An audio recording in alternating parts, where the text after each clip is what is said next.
Le chantier de la couverture de l'autoroute A6B est un projet de mise en place d'une couverture à but acoustique. Elle s'étend sur une longueur de 1630 mètres et est située sur les communes de Gentilly, Arcueil et Le Kremlin-Bicêtre, dans le département du Val-de-Marne. Le maître d'ouvrage est la DREIF, Direction régionale de l'équipement d'Île-de-France. Le maître d'œuvre est la société Coteba et le groupement d'entreprises qui réalise les travaux est composé de 5 entreprises, Sogea TPI, mandataire du groupement, GTMTP Île-de-France, EJL, entreprise Jean Lefebvre, Satellec et CGLEC. Les entreprises Sogea TPI et GTMTP, filiales du groupe Vinci, sont en charge des travaux de génie civil.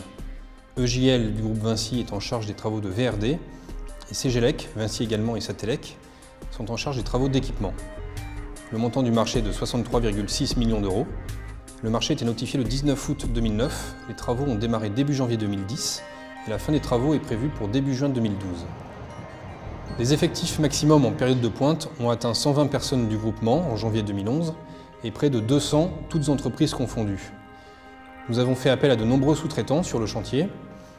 Capocci pour les terrassements, TJFR pour les ouvrages en béton armé en sous-œuvre, ASTP pour le ferraillage, Bemaco pour la préfabrication des poutres en béton précontraint, Normacadre et Missé pour la fabrication et la pose des damis phoniques, Eurovia pour l'étanchéité des ouvrages, et le bureau d'études internes de Vinci Construction France, ISC, pour les études techniques.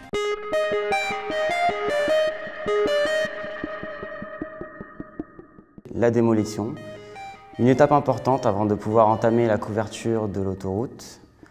Au vu des contraintes de fermeture diurne de l'autoroute, cette phase s'annonçait comme un challenge à relever. Démolir plus de 2000 mètres d'encorbellement en suivant un phasage strict sur à peu près 4 mois. On peut séparer la démolition en 3 étapes. Donc, le sillage du pied droit côté autoroute et le croquage de l'encorbellement. Et puis la dernière étape, le recépage du pied droit. Pour effectuer ce sillage, nous avons utilisé une scie guidée par une glissière fixée sur le pied droit. Ce sillage s'est fait en une seule passe, suivi de près par les croqueuses, ce qui nous amène à la deuxième étape, le croquage. Cette deuxième étape consiste à démolir l'encorbellement à l'aide d'une pelle hydraulique équipée d'une pince à béton. Cette pelle va venir croquer la casquette de l'autoroute, d'où son nom, la croqueuse. Pour cette opération, il a fallu prendre quelques précautions. Un matelas de protection sur la chaussée a été étalé sur l'autoroute pour amortir la chute des blocs béton. Un écran de protection de 7 mètres de haut a été monté sur un échafaudage pour protéger le côté de la 6B en service lors de la démolition.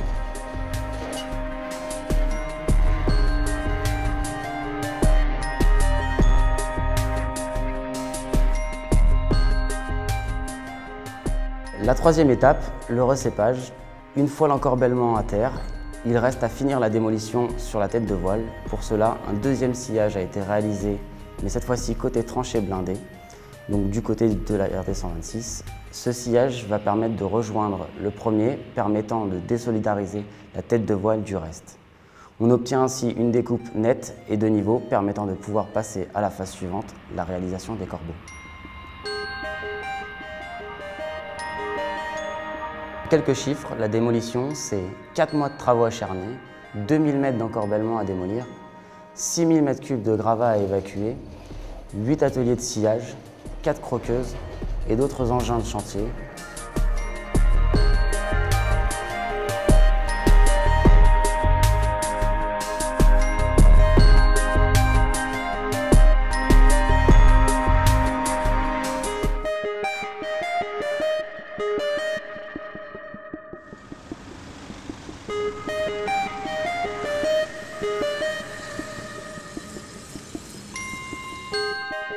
Du Blanc-Ménil, les poutres arrivées sur la 6 par convoi exceptionnel.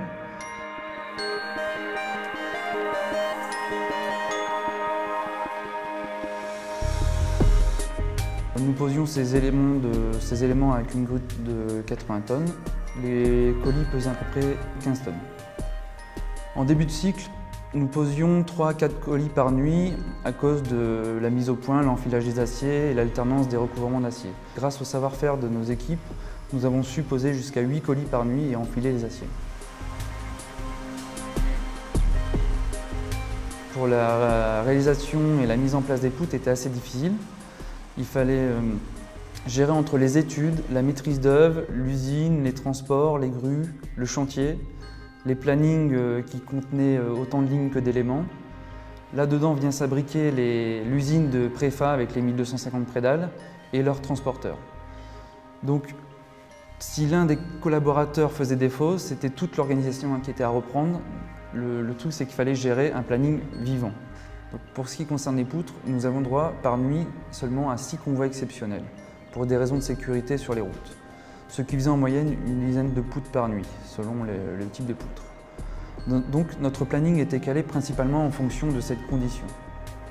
Les poutres partaient de chez Bemaco dans les Ardennes à 2 h du matin pour arriver dans la zone de stockage en amont du chantier environ vers midi, pour être ensuite mis en place le soir même. Il a fallu donc tourner avec 12 camions type convoi exceptionnel.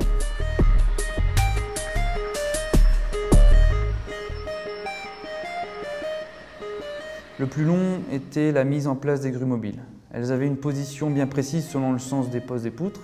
Elles pouvaient parfois remonter les 1600 mètres d'autoroute en marche arrière. La sécurité était primordiale. Pour ceci, nous avions formé notre personnel à l'élingage et au calage des poutres sur le chantier même. C'était une période très intense. Il fallait préparer la journée et mettre en place la nuit. Nous devions être en permanence en relation avec les équipes de nuit pour, en cas de problème, réagir le jour pour organiser la nuit suivante.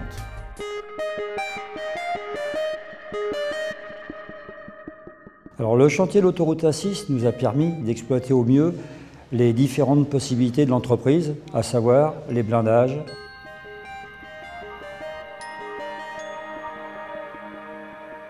à savoir les réseaux d'assainissement, la modification de l'égout de l'ovoïde T13.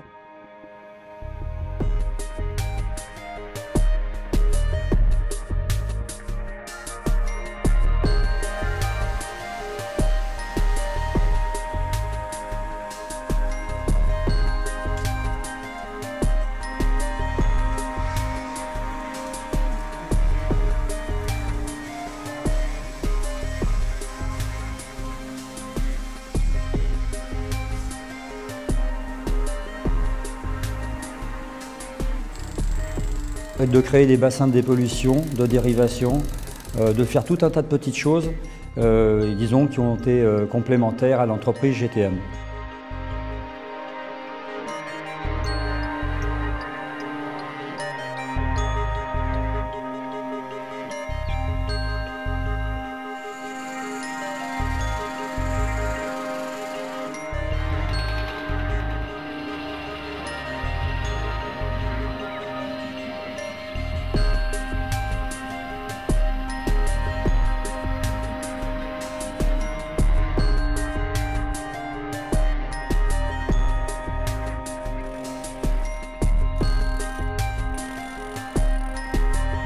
C'est tout simplement des abris pour les chauffeurs, les conducteurs, hein, tout simplement, hein, qui circulent sur l'autoroute A6. Hein. Donc le but, c'est de créer justement cette cavité dans un existant.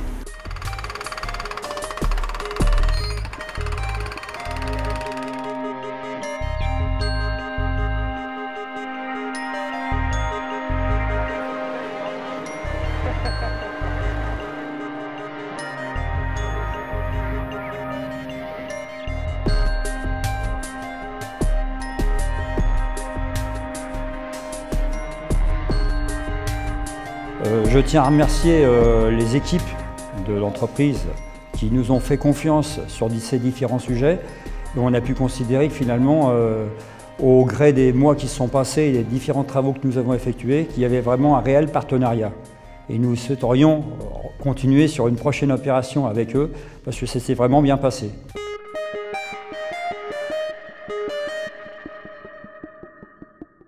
Les contraintes, la première, gérer l'environnement. C'est un chantier en milieu urbain. Nous avons eu des emprises très limitées, donc il a fallu gérer les livraisons des aciers lors des déchargements des semis.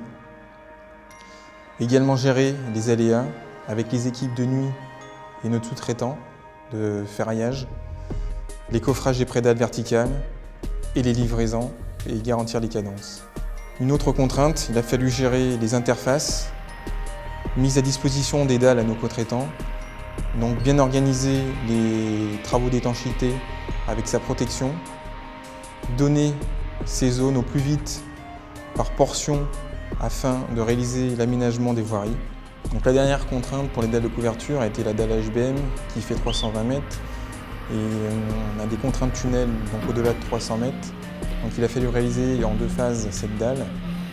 Donc une première phase jusqu'à 300 mètres et après on a dû mettre en place les conditions minimum d'exploitation qui sont réalisées par nos co-traitants, Satelec et Sagelec, afin de mettre en place les caméras, les colonnes sèches, la ventilation afin de sécuriser le tunnel. Pour conclure, je tiens particulièrement à remercier l'ensemble des ouvriers, des chefs d'équipe, chefs de chantier, nos sous-traitants et nos prestataires. Pour moi, ce chantier restera un moment inoubliable vu les relations humaines très fortes qu'on a eues sur ce chantier. Merci à vous tous.